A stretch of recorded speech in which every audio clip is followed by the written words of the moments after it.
nuevo episodio, otro martes y tenemos otro tema muy interesante del que hablar hoy. Sol, ¿cómo estás? Muy bien, pues aquí retomando mis hábitos lectores y mis hábitos de casi todo, pero contenta. Qué bueno. Yo también estoy ahí tratando de retomar todo, pero poco a poco creo que estos días de encierro nos están afectando mucho. Así que mejor vamos de una vez al tema de esta semana. Perfecto. Los exilios son migraciones obligatorias que han obligado a miles de personas a lo largo de la historia de la humanidad a mudarse del país donde están viviendo. Esto suele suceder por cuestiones bélicas o por cuestiones políticas. En el día de hoy vamos a dedicar este programa a todos estos escritores, bueno, algunos de estos escritores que tuvieron que exiliarse del país de su residencia para poder salvar su pellejo.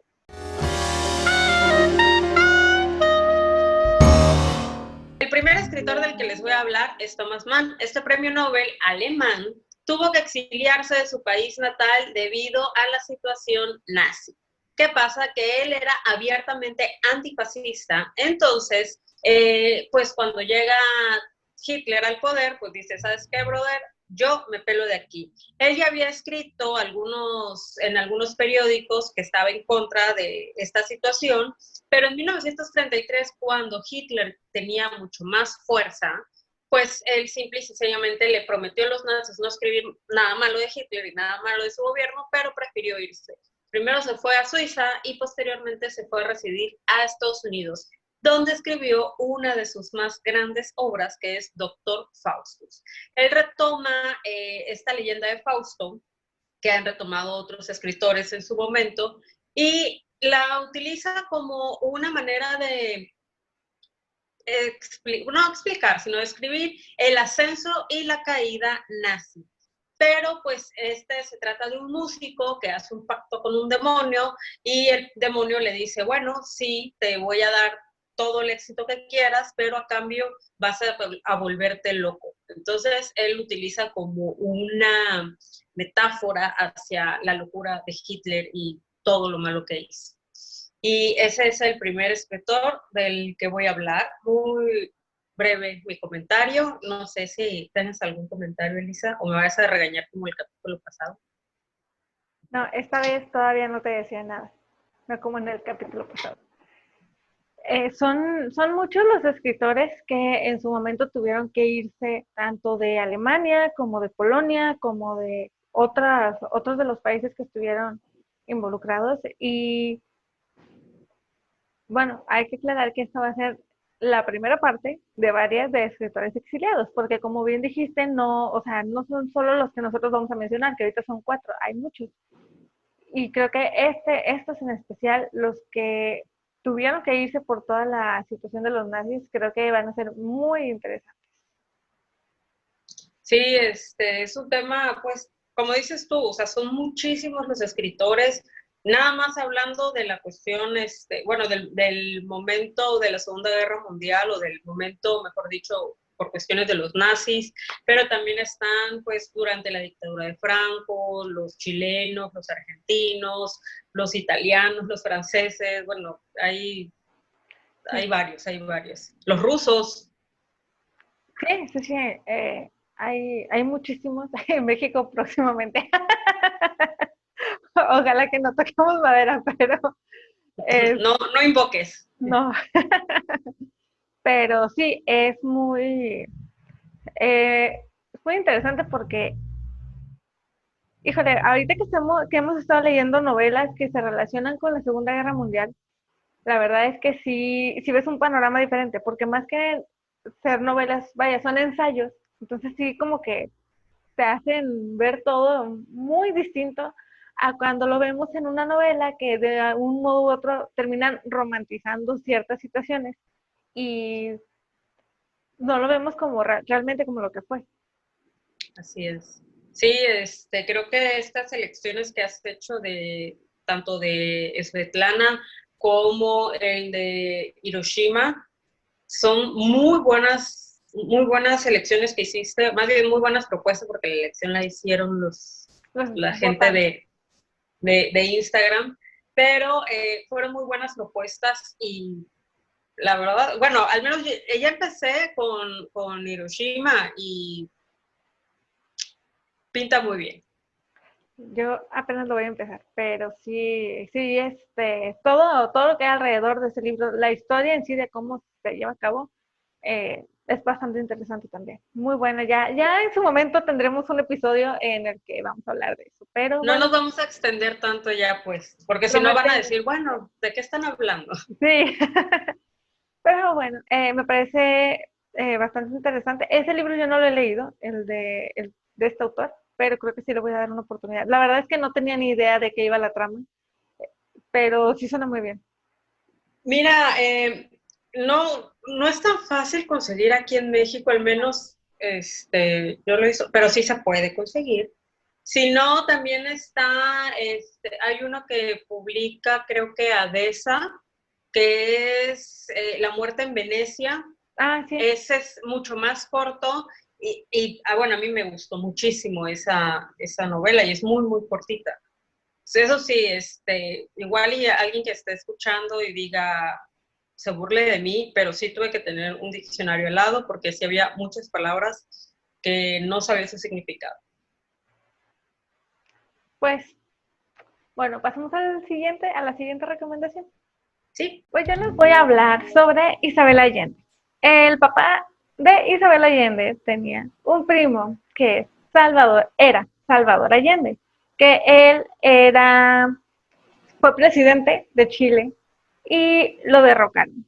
Entonces, obviamente, Isabel y su familia dijeron, vámonos de aquí, porque la situación era muy, muy difícil. O sea, ella dice que el día que se enteró que que estaba el golpe de Estado, que ella salió a trabajar y que cuando llegó estaba todo cerrado, pero que había muchos lugares cerrados, mucha gente en la calle, que era muchísima desesperación la que todos sentían, y que ellos se enteran, que era como que, pues igual y si no secreto a voces, no era oficial, pero todos sabían que el lugar, me imagino yo como el tipo Palacio de Gobierno, algo así donde estaba Salvador Allende, había sido atacado y ya, o sea, era de que, pues nada más estamos esperando a que nos digan que sí está muerto, pero pues ya prácticamente lo estaban dando por hecho por la magnitud de los ataques que recibieron. Y pues bueno, ella se va a Venezuela y después de estar en Venezuela se va a Estados Unidos, pero antes de eso ella escribe La Casa de los Espíritus, que fue su primera novela súper mega exitosísima, y en esta novela es una saga multigeneracional que nos lleva a un país muy, pero muy, pero muy, pero muy similar a Chile, en el que vemos cómo se va destruyendo la democracia y cómo va ascendiendo al poder un dictador que está decidido a eliminar a toda la oposición.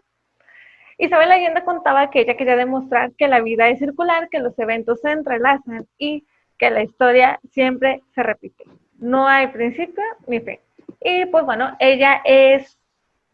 fue recibida como parte todavía de lo que quedaba del boom latinoamericano, que ya en los episodios anteriores del podcast de la primera temporada hemos hablado, que dan a entender como que pues es de lo poquito que alcanzó a llegar ya casi del final, y ha llegado a ser comparada con Gabriel García Márquez, y La Casa de los Espíritus ha sido comparada con Cien Años de Soledad.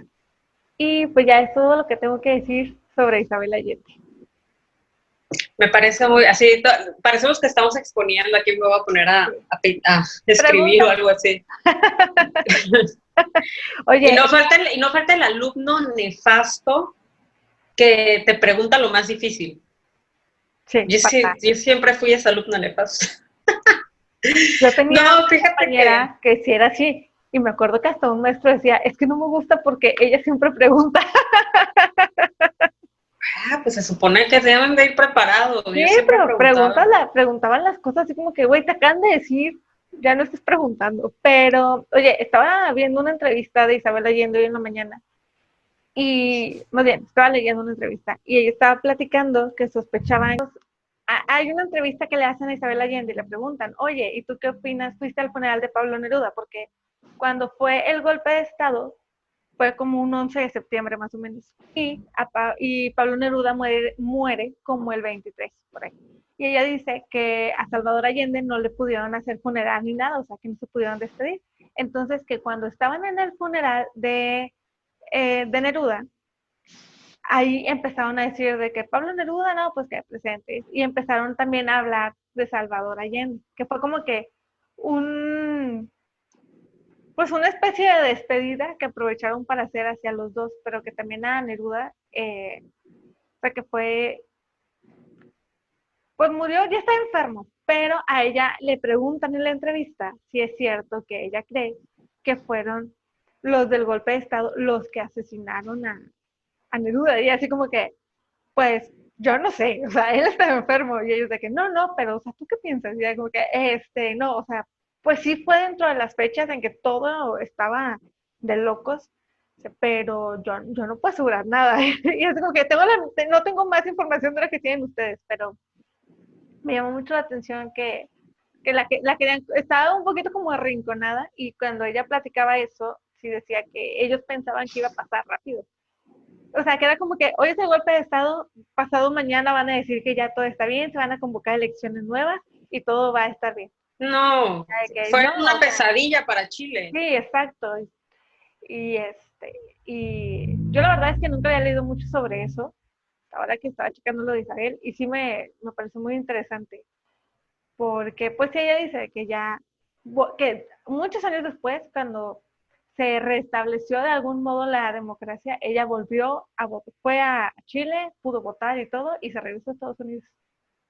Sí, lo que pasa, bueno, aquí hay varias cosas que tomar en cuenta. Cuando se suicida Salvador Allende, esas son de las clases de historia. A mí que me gusta la historia, a mí que me gusta ir de repente.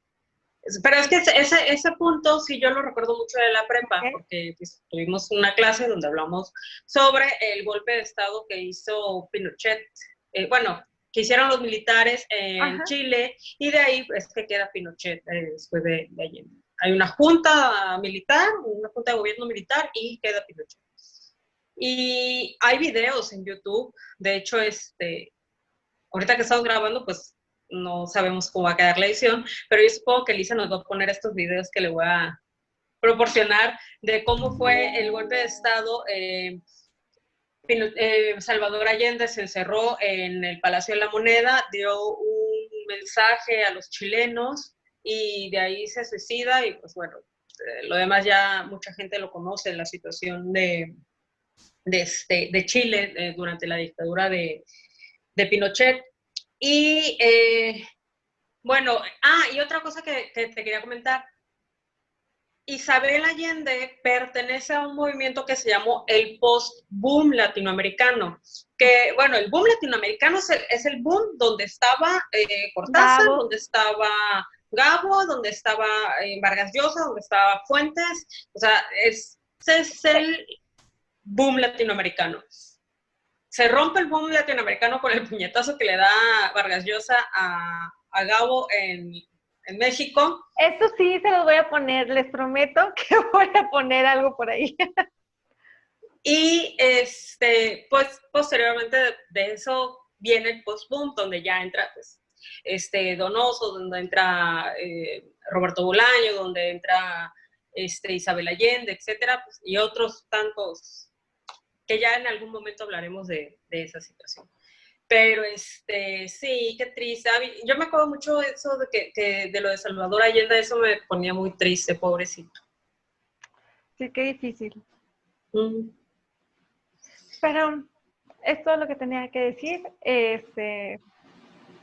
Te voy a poner los videos que me pidas. Y por favor, también me mandas el de Vargas Llosa golpeando a Gabo. Y también lo voy a poner. No hay video, hay una foto que después se tomó Gabo, porque estaba, obviamente, pues, estaban así como que todos y llegaron así de que Vargas Llosa le pegó un puñetazo a Gabo, y pues obviamente Gabo en ese momento agarró un fotógrafo y le dijo, hey, tómeme una foto, y sale con su ojo morado, es una foto muy famosa que pues, seguramente también la tienen aquí. El siguiente y último escritor del que yo les voy a hablar es un escritor del que ya les he hablado hasta el cansancio. He hablado de él en mis historias, en mis publicaciones de Instagram, en mis publicaciones del periódico, en otros programas del podcast, etcétera. Es Sándor Márai. Este escritor húngaro que nace en 1900 se ve obligado a irse de su tierra natal cuando termina la Segunda Guerra Mundial, bueno, más bien cuando los soviéticos liberan a Hungría de los nazis. Pero bueno, ¿por qué tiene que ser así esta situación? ¿O qué de malo si se supone que muchos se fueron por culpa de los nazis y los soviéticos ya lo habían liberado, etcétera? Bueno, resulta ser, bueno, Márai, para empezar, vive 2 guerras mundiales, que es la primera y la segunda. En la segunda, pues él estaba obviamente en contra de toda la situación nazi, pero la sobrevive.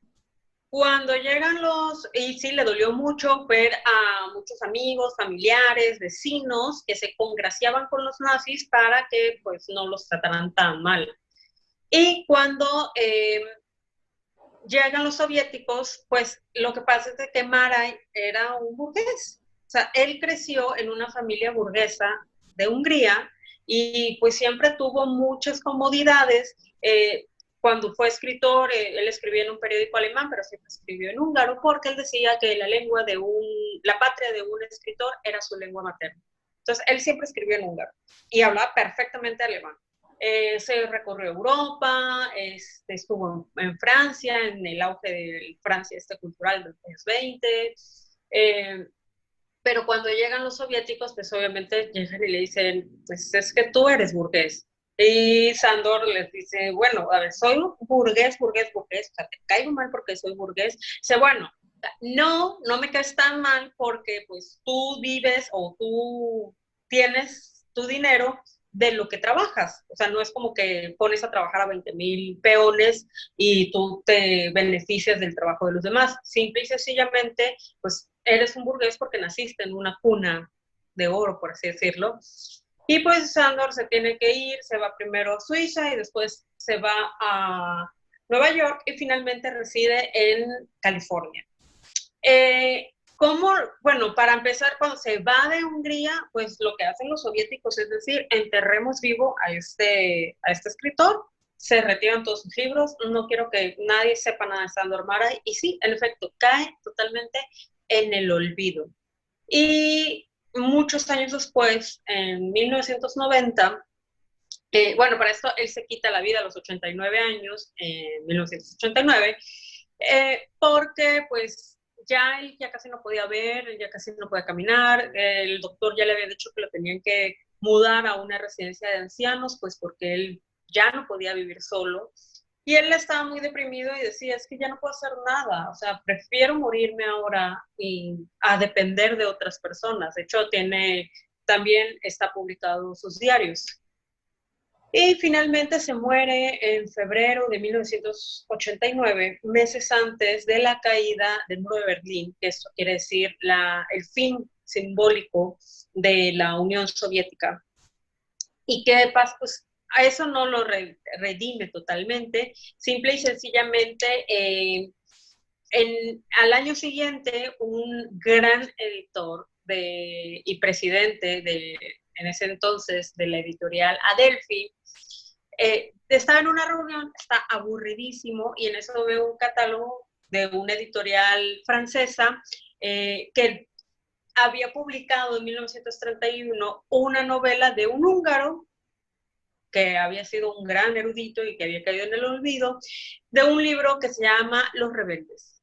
Que de hecho ese libro de Los Rebeldes, ay no, o sea, ya ese libro no lo he leído de Sándor Márai, pero lo quiero leer porque hay un cantante que me encanta que se llama Andrés Calamaro, que hay una entrevista de él donde dice que le preguntan, ¿qué estás leyendo, Andrés? Y dice, estoy leyendo Los Rebeldes de Sándor Márai. Entonces dije, ay, lo voy a leer para estar en sintonía los dos. Pero bueno, regreso a lo que les estaba contando. Entonces agarra Roberto Calasso, que tiene, por cierto, otro paréntesis, tiene un libro buenísimo, igual está editado por Anagrama, que es La Letra K, así nada más, La Letra K, que es un análisis crítico literario sobre las obras de Franz Kafka. Volvemos al tema. Pues agarra Roberto Calasso y se escabulle de la reunión porque está hasta el tope aburrido y a como puede consigue estos libros porque se da cuenta que durante, de 1945 a 1950 estuvieron traducidas al alemán varias de las novelas de Sándor Márai. Entonces él dijo, bueno, ¿qué de grandioso tiene este escritor? Entonces empieza a investigar, se hace de los rebeldes y lo empieza a leer, bueno, queda fascinado, empieza a conseguir más y más libros, así, obsesionado 1000%, como cuando yo me obsesiono con algo, así. Hay casos, o sea, mucho. Entonces agarra y a la siguiente, en la siguiente feria de Frankfurt del libro, pues se reúne con los picudos de editoriales de ese entonces, que eran pues de una editorial de Estados Unidos, de una de Londres, de una de, bueno, ellos de Italia, de una española que era Salamandra, y los reúne y así estuvo 2 horas con ellos reunidos, diciéndoles, ¿saben una cosa? ¿Qué creen que acabo de descubrir? Así como yo cuando les empiezo a hablar de una nueva obsesión, igualito, pero 2 horas. Y él así, no, es que este escritor, y les empezó a hablar de su narrativa, les empezó a hablar de su vida, les empezó a hablar de la estructura de sus novelas, de todo, absolutamente todo, de la mano lenta que tiene Sándor Márai, y les dijo, tenemos que rescatar a este húngaro y tenemos que, pues, traducirlo nosotros y pues venderlo, obviamente, y hablar de él y rescatarlo del olvido, etcétera. Y ya agarraron y dijeron, pues va, adelante. Y sí, Salamandra se subió al tren del rescate de Sándor Márai y gracias a eso hubo un muy grande boom de literatura húngara. Así que este es mi último escritor del que les quería hablar. Un escritor que si ya no seguían, no les debe de resultar desconocido, pero para nada. Creo que si no me falla la memoria, en Escritores Suicidas está. Hablamos de él, platicamos de cómo fue que él decidió quitarse la vida. También en algún otro episodio tuvo que haber salido, porque a mí me suena demasiado. No recuerdo exactamente todos los episodios en los que hemos hablado de él. Bueno, en los que has hablado de él. Pero es sorprendente cómo da vueltas la vida, ¿verdad? O sea, digo, para empezar, ya platicábamos antes que tal vez para él, que como ya está enfermo y con todos los problemas que él tenía, posiblemente no hubiera podido regresar a su país. Pero el simple hecho de saber que lo del muro de Berlín, o sea, se hubiera ido un poco más feliz. Sin duda se hubiera ido un poco más feliz. O sea, saber que una época tan difícil había terminado, le hubiera dado unos momentos. No, aparte que, o sea, ya era, pues, ya se habían muerto sus hermanos, ya se había muerto su esposa, muchos de sus amigos ya se habían muerto. Sí. O sea, realmente ya él estaba así de decir, ya estoy viviendo de más, o sea, ya no. No, y las condiciones en las que él estaba, o sea, físicas. Sí. Me refiero a lo físico. Recuerdo que leíste en Escritores Suicidas. Vayan a escuchar ese episodio, buenísimo. Recuerdo que leíste la carta que él deja. Y sí. Estábamos los dos casi llorando ahí en sí. Gracias, que pausalo, por favor, porque sí es muy triste. O sea, yo recuerdo que sí, era muy emotiva. Y escuchen ese episodio, léanlo. Creo que hay próximamente en el reto lector hay uno donde creo que, no sé si ya es junio. Sí, que lo vamos a leer, o si lo vas a poner a votación, o si vas a hacer ahorita una. No, sí lo vamos a leer, los voy a arrastrar a mi fanatismo de Sándor Márai, quieran o no quieran. Sí, no, es que la verdad me da risa porque dice Sol, de que así como yo, es que en serio, o sea, sí, desde que lo está leyendo ella está súper entusiasmada y le ha gustado muchísimo, y contagió a Ale a Books Forever también para que lo leyera. Y digo, yo la verdad es que no he tenido la oportunidad, pero me voy a esperar para el reto lector. Sí, sí, espérate para el reto lector. De hecho, yo llevo leído algunos pasajes de su diario, pero no me quiero tampoco adelantar mucho porque dije que lo iba a leer ya por ahí de finales de año, posiblemente que ya haya avanzado más con él, o no me aguante y lo lea de poquito en poquito como lo he estado leyendo. pero sí es un buen escritor, es un gran escritor húngaro, y en Salamandra lo publica, todas sus novelas están publicadas al castellano, están publicadas por Salamandra, y la traductora es Judith Chantus, que falleció hace un par de años, creo. ¿Algo más sobre Sándor Márai? No, nada. Si quieres me doy un vuelo y esto dura como 3 horas. No, pues, bueno, vamos con nuestra última recomendación. El último escritor del que yo les voy a hablar es Sergei Dovlatov, y él es un ruso que posiblemente es el más importante el escritor ruso más importante de los últimos 50 años. Él estudiaba en la Facultad de San Petersburgo y luego de 2 años ahí es que es expulsado y él empieza a hacer su servicio militar. En ese entonces eran 3 años y durante uno de esos años él estuvo haciendo su servicio como guardia en un campo de prisioneros de Komi. Es ahí cuando él empieza a escribir y cuando termina su servicio militar, regresa a San Petersburgo con toda la intención de ser un escritor. Y empieza a tener distintos trabajos como ayudante de escultor, periodista, secretario, de los que empezaban a escribirle obras a otros autores. Y él trataba así como que de no meterse mucho en el tema de la política, pero tampoco así como que hacerles mucho caso y darles por su lado. Y él era muy de llegar a ridiculizar tal vez el poder y ser muy irónico. Entonces como que se empieza a hacer su fama de que no apoya totalmente, de que no apoya más bien al gobierno que tienen en ese entonces, y empieza a conocer distintos autores en ciertos círculos literarios. Entre ellos conoce a Joseph Brodsky, y parte de su amistad con él la pueden encontrar en uno de sus libros que es Oficio, porque muchos de sus libros también son autobiográficos. Después de los 70, él se va a vivir a Estonia y ahí estaba a punto de publicar, pero llegó la KGB y ya los libros que ya estaban hechos para ya salir a la venta los destruyen, le confiscan parte de sus trabajos y aparte hacen que lo despidan. Entonces él vuelve a Rusia y obviamente siente el cambio porque a pesar de que en Estonia no había tanta libertad, a comparación de Rusia sí se sentía súper diferente.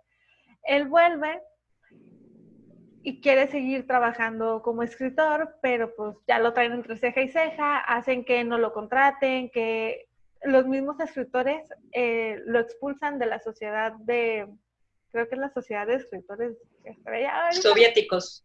Ándale, sociedad de escritores soviéticos, lo expulsan y después de un tiempo es que él ya está así como que, ¿me voy o no me voy?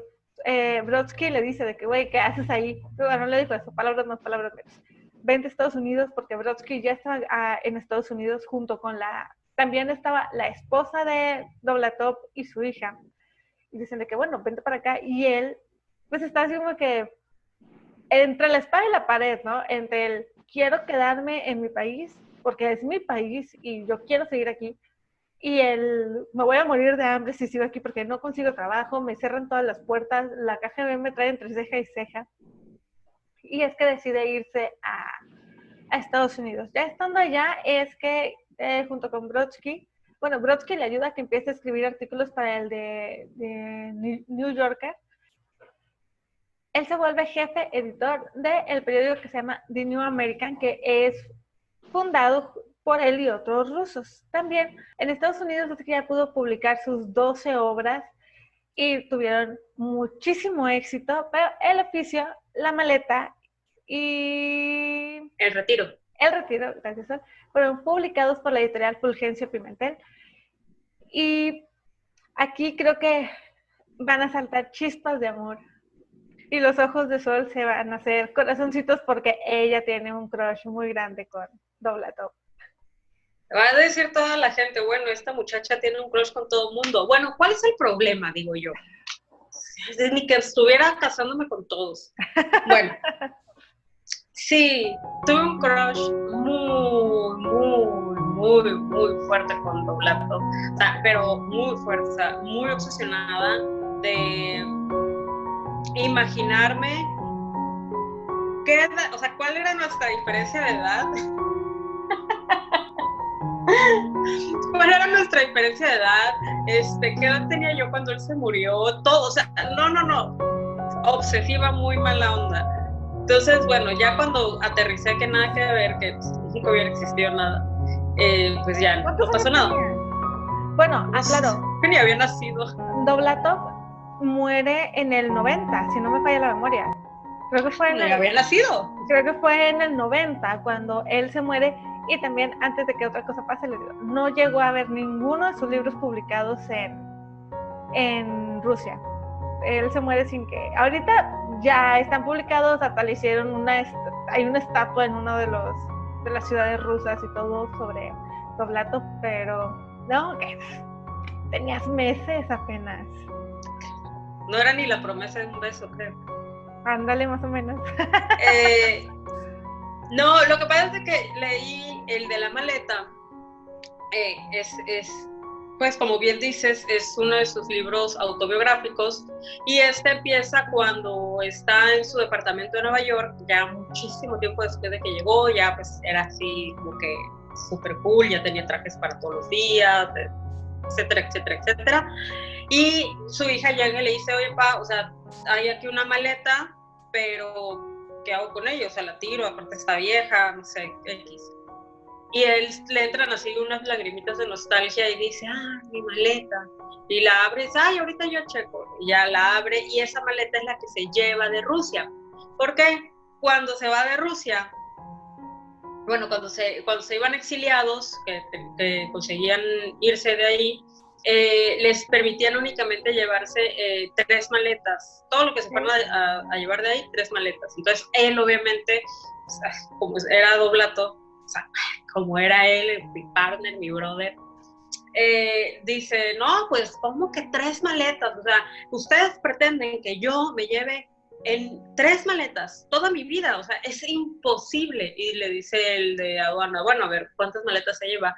Bueno, me llevo una maleta, pero ¿cómo va a ser posible que son las 3 maletas? O sea, él peleaba por todo, ¿sabes? ¿Ves que éramos el uno para el otro? Sin duda alguna. El uno para el otro. Entonces agarra y ya le dice el de la aduana, bueno, órale, pues sí, bye. Entonces, en esa maleta se lleva, o sea, tampoco se llevaba mucho, o sea, era una maleta, porque ya la vi, yo se la cargué, era una maleta a este tamaño, así, de mano, así, de esas de agarraderita. Y en esa maleta empieza a sacar las cosas que tenía en esa maleta en Nueva York. Y se empieza a sacar, no sé, que si un calcetín, empieza a sacar que si un cinturón, una chaqueta, pero cada una de las cosas que iba sacando tenía una historia. Entonces, el libro de la maleta se trata de esos momentos de su vida representados en cada uno de estos objetos. Uno de los más chistosos es el calcetín, porque el calcetín estaba hecho de un material, pues era la Unión Soviética, entonces pues no se podía dar la gente muchos lujos, y había un material de los calcetines que estaba prohibida su venta, ¿no?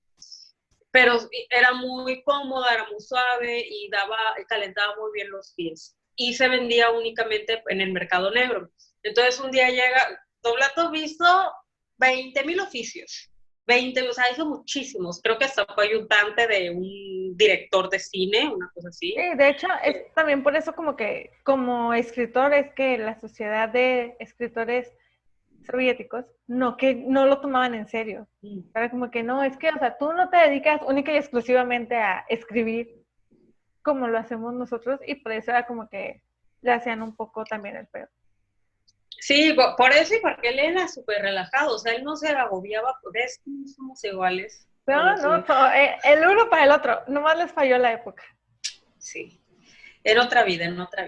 Él era súper relajado, él no se agobiaba, él era así como que X, la vida, se está acabando el mundo, bueno, se acaba ya, pues ¿qué le vamos a hacer? Sírvame un vodka. Entonces, bueno, estos calcetines, llega un amigo y le dice, brother, tengo el negocio del año, papá, así tipo el de vender gasolina a domicilio, así igualito le pasó. Y dice, no, pues ¿cuál? Dice, no, pues vamos a vender calcetines, ya encontré el güey que nos los va a dar, así nos va a conseguir las pacas de calcetines buenísimos y porque se ven muy bien, o sea, tú las comprabas así a un precio elevado, pero los vendías a un precio mucho más elevado. Entonces agarra y dice, no, vamos a, ¿cuánto tienes? Y dice, pues todo lo que tengo es esto. Y dice, vamos a invertirlo. Y dice, bueno, y ya lo invierten y el día que les dan los calcetines, ese día se aprueba la venta libre de estos calcetines. Entonces ya no tenía negocio, porque ellos lo habían comprado mucho más caro de lo que se vendía ya en venta libre, en venta legal. Entonces, bueno, se les arruinó el negocio de la venta de calcetines. Sí, oye, hay varias anécdotas muy buenas. Uno en estos libros que son autobiográficos se da cuenta de muchas, de esta forma de ser de Doblato tan irónica, tan relajada, llega a ser hasta un poco a lo mejor para la gente que no lo quiera de verdad, hasta un poco desesperante, ese desafano de las cosas, ese no, X. O sea, hay una parte donde no sé qué hace la esposa y él le cae el 20, o sea, pero ya llevan así, no sé, tipo 1 o 2 años de andar y no sé qué hace la esposa y le cae el 20 y se queda así él, oye, ella sí me quiere, o sea, tú así de, güey, neta, ¿de verdad? Entonces, bueno, sí les recomiendo mucho que lo lean.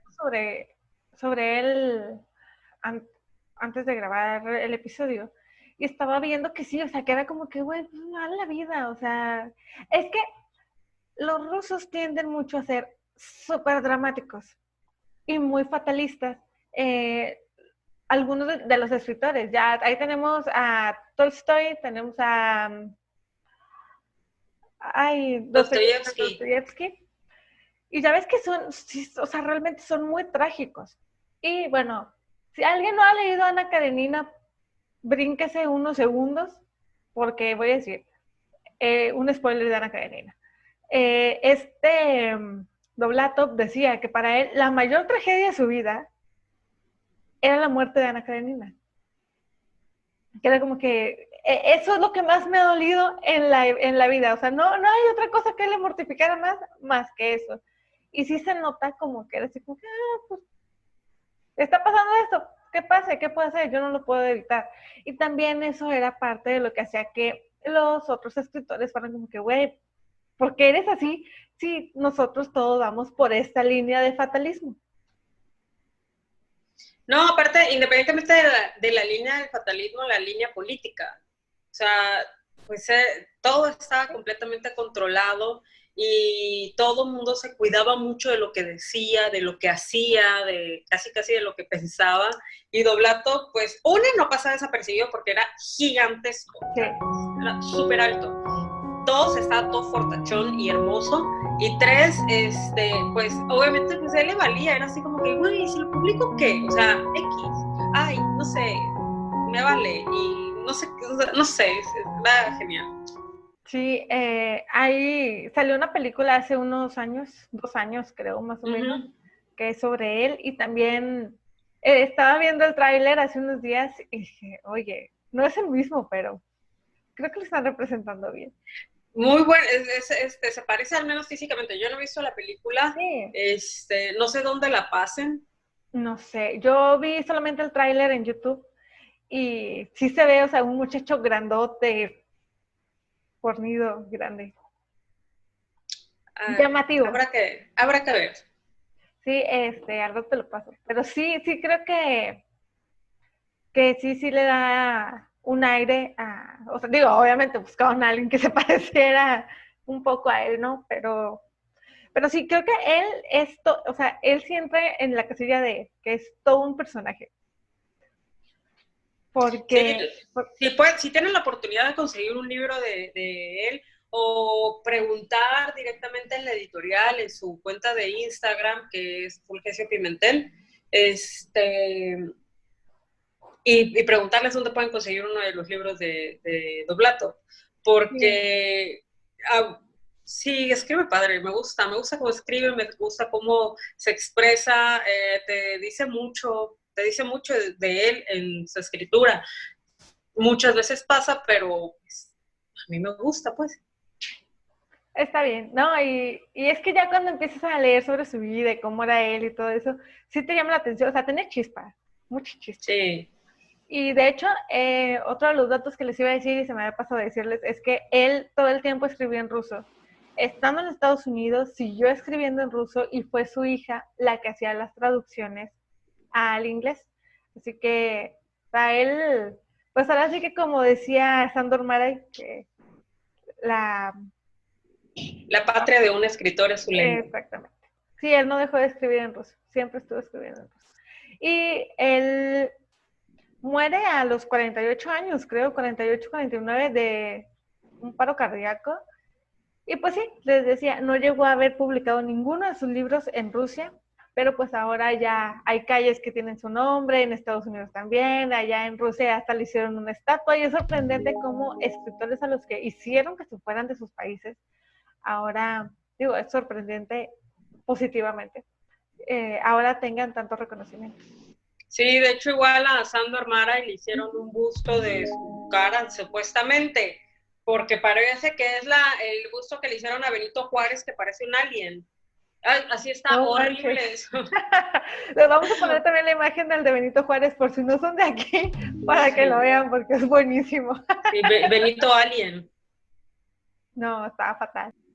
Como dijimos al inicio del programa, estos solo son algunos de los escritores exiliados de los que estaremos hablando a lo largo de esta y la siguiente temporada en diferentes episodios. Así que si tienen algún escritor exiliado del que les gustaría que habláramos, pues nos los pueden dejar en la casilla de comentarios. Oigan, y de paso también suscríbanse y denle like al video.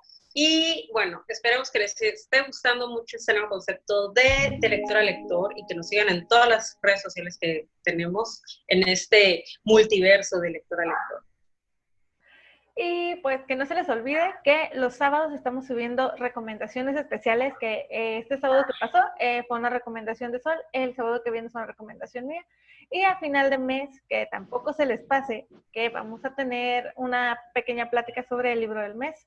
Por eso tienen que ponerle en la campanita para que les avise cada que subimos un video, porque las horas sí varían un poquito.